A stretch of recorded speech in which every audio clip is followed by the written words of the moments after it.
सौराष्ट्र सोमनाथं च श्रीशैले मल्लिकार्जुनम् उज्जयिन्यां महाकालम् ओंकारं अमलेश्वरम। सोमनाथ ज्योतिर्लिंग की कथा भगवान शिव और चंद्रमा से जुड़ी है।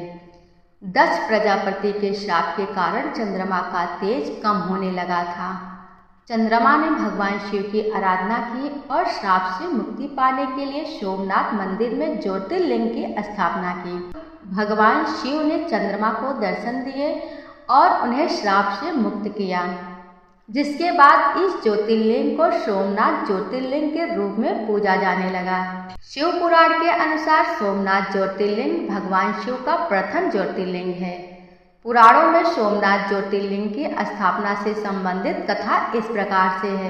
जब प्रजापति दक्ष ने अपनी सभी 27 पुत्रियों का विवाह चंद्रमा के साथ किया तो वह बहुत प्रसन्न हुए। पत्नी के रूप में दक्ष कन्याओं को प्राप्त कर चंद्रमा बहुत शोभित हुए और दक्ष कन्याएं भी अपनी स्वामी के रूप में चंद्रमा को प्राप्त कर सभी कन्याएं भी इस विवाह से प्रसन्न थीं। चंद्रमा की उन 27 पत्नियों में रोहिणी उन्हें सबसे ज़्यादा प्रिय थी, जिसको वे विशेष आदर तथा प्रेम करते थे। उनका इतना प्रेम अन्य पत्नियों से नहीं था। चंद्रमा को अपनी तरफ उदासीनता और उपेक्षा का देख रोहिणी के अलावा बाकी दक्ष पुत्रियां बहुत दुखी हुई। वे सभी अपने पिता दक्ष के शरण में गए और उनसे अपने कष्टों का वर्णन किया। अपनी पुत्री की व्यथा और चंद्रमा के दुर्व्यवहार को सुनकर दक्ष भी बड़े दुखी हुए। उन्होंने चंद्रमा से भेंट की और शांति पूर्वक कहा, कलानिधे, तुमने निर्मल व पवित्र कुल में जन्म लिया है, फिर भी तुम अपनी पत्नियों के साथ भेदभावपूर्ण व्यवहार क्यों करते हो? तुम्हारे आश्रय में रहने वाली जितनी भी स्त्रियां हैं, उनके प्रति तुम्हारे मन में प्रेम कम और अधिक ऐसा सौतेला व्यवहार क्यों है? तुम किसी को अधिक प्यार करते हो और किसी को कम प्यार देते हो, ऐसा क्यों? ऐसा क्यों करते हो? अब तक जो व्यवहार किया है वह ठीक नहीं है, फिर अब आगे ऐसा दुर्व्यवहार तुम्हें नहीं करना चाहिए। जो व्यक्ति आत्मीयजनों के साथ विषमतापूर्ण व्यवहार करता है उसे नरक में जाना पड़ता है। इस प्रकार प्रजापति दक्ष ने अपने दामाद चंद्रमा को प्रेम पूर्वक समझाया और चंद्रमा में सुधार हो जाएगा ऐसा सोच प्रजापति दक्ष वापस लौट आए। इतना समझाने पर भी चंद्रमा ने अपने ससुर प्रजापति दक्ष की बात नहीं मानी। रोहिणी के प्रति अतिशय आसक्ति के कारण उन्होंने अपने कर्तव्य की अवहेलना की तथा अपनी अन्य पत्नियों का कुछ भी ख्याल नहीं रखा और उन सभी से उदासीन रहे। दोबारा समाचार प्राप्त कर प्रजापति दक्ष बड़े दुखी हुए। वे पुनः चंद्रमा के पास आकर उन्हें उत्तम नीति के द्वारा समझाने लगे। दक्ष ने चंद्रमा से न्यायोचित बर्ताव करने की प्रार्थना की। बार बार आग्रह करने पर भी चंद्रमा ने अवहेलना पूर्वक जब दक्ष की बात नहीं मानी तब उन्होंने चंद्रमा को श्राप दे दिया। दक्ष ने कहा कि मेरे आग्रह करने पर भी तुमने मेरी आज्ञा की अवहेलना की है, इसलिए तुम्हें क्षय रोग हो जाएगा। दक्ष द्वारा श्राप देने के साथ ही क्षण भर में चंद्रमा क्षय रोग से ग्रसित हो गए। उनके क्षीण होते ही सर्वत्र हाहाकार मच गया। सभी देवगण तथा ऋषिगण भी चिंतित हो गए। परेशान चंद्रमा ने अपनी अस्वस्थता तथा उसके कारणों की सूचना इंद्र आदि देवताओं तथा ऋषियों को दी।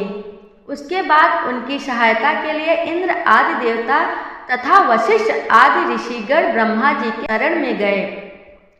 ब्रह्मा जी ने उनसे कहा कि जो घटना हो गई है उसे तो भुगतना ही पड़ेगा, क्योंकि दक्ष के निश्चय को पलटा नहीं जा सकता।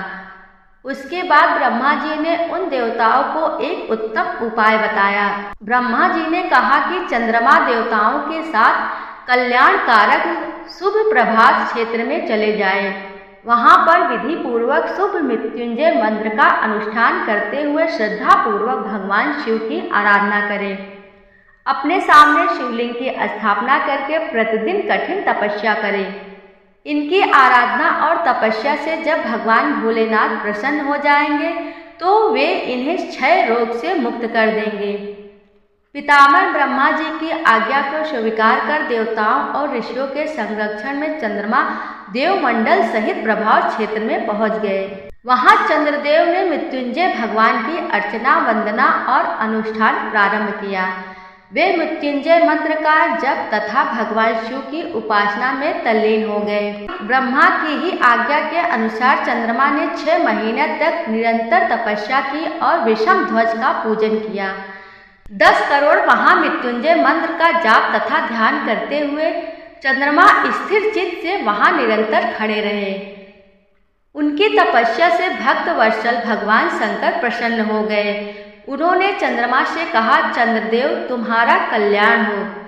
तुम जिसके लिए यह कठोर तप कर रहे हो उस अपनी अभिलाषा को बताओ। मैं तुम्हारी इच्छा के अनुसार तुम्हें उत्तम वर प्रदान करूंगा। चंद्रमा ने प्रार्थना करते हुए विनय पूर्वक कहा, देवेश्वर आप मेरे सब अपराधों को क्षमा करें और मेरे शरीर के इस क्षय रोग को दूर करें। भगवान शिव तपस्या से प्रसन्न होकर चंद्रदेव से वर मांगने के लिए कहा। इस पर चंद्रदेव ने वर मांगा कि हे भगवान, आप मुझे इस श्राप से मुक्त कर दीजिए और मेरे सारे अपराध क्षमा कर दीजिए। इस श्राप को पूरी से समाप्त करना भगवान शिव के लिए भी संभव नहीं था, अतः मध्य का मार्ग निकाला गया। चंद्रदेव तुम्हारी कला प्रतिदिन एक पक्ष में क्षीण हुआ करेगी, जबकि दूसरे पक्ष में प्रतिदिन वह निरंतर बढ़ती रहेगी। इस प्रकार तुम स्वस्थ और लोक सम्मान के योग्य हो जाओगे। भगवान शिव की कृपा रूपी प्रसाद प्राप्त कर चंद्रदेव बहुत प्रसन्न हुए।